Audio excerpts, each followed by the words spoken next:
largest comeback in school history. Texas A&M down 32-3 at halftime against South Carolina, sleepwalking that first half. One of the worst halves of Texas A&M football that I've watched in my entire life. I've never seen a worse first half for a team that had such great expectations. And it was one of those games, if you are a longtime college football fan, you know exactly what I'm talking about. Things that were felt like guarantees, things that felt like gimmies. A 28-yard field goal, that's a gimme. Even though that Randy Bond has been one of the worst kickers in the FBS, that should be a gimme. Nope, misses it. Oh, Casey Concepcion and Mario Craver, those are elite wide receivers. Drop ball, drop ball, drop ball. Yeah, Marcel Reed could be volatile throwing the football, but sailing and just underthrowing, overthrowing. The rushing attack, the offensive line just getting bullied. Dylan Stewart's just being a maniac. You're just watching things that were such strengths for Texas A&M just completely crumble. And all of a sudden, those chants, the Marcel Reed Heisman talk went away in a half.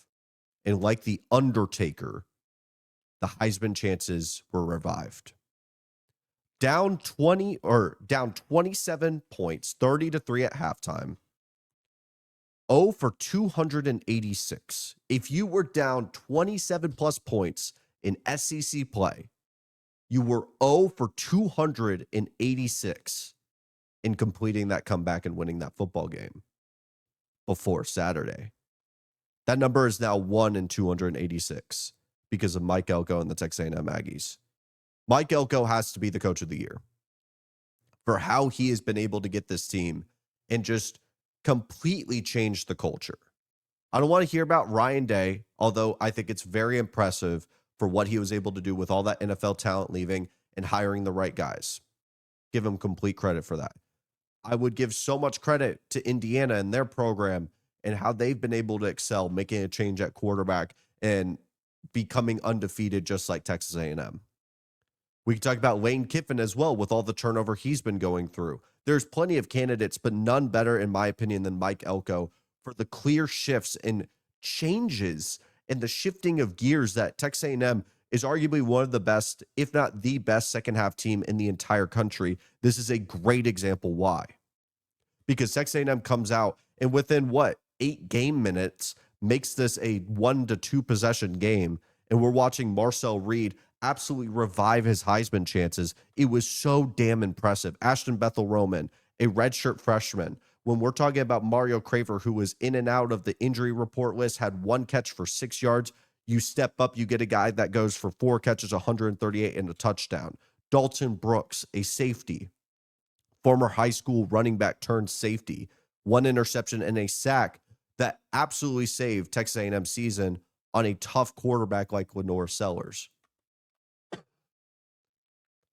If we want to do the game of, well, you shouldn't have been down. You shouldn't have been down to South Carolina. I think that's completely valid. I think that's completely fair to say. But you should also get credit for being able to bounce back and realize what team you were. One half of football, just because you get a glimpse of what you want Texas A&M to be. Because I saw plenty of haters, and there's plenty of tweets out there of all the haters coming out of the woodworks wanting Texas A&M to be the team that they've always known them to be, that 8-4, the BAS, if you know, you know, all of that to come back to fruition just for Mike Elko, a guy that has continuously broken streak and record and record and record time and time and time again. He's my coach of the year. Now, the inverse of the coach of the year might be Shane Beamer. You just got to feel for South Carolina. They want Shane Beamer to work out, and I think he can. But to go into your locker room cheering to the South Carolina sideline, to go up to a reporter saying, we're not surprised. We're not surprised. We beat these guys by 20 last year with such confidence and conviction. If that's not shooting yourself in the foot, I don't know what is.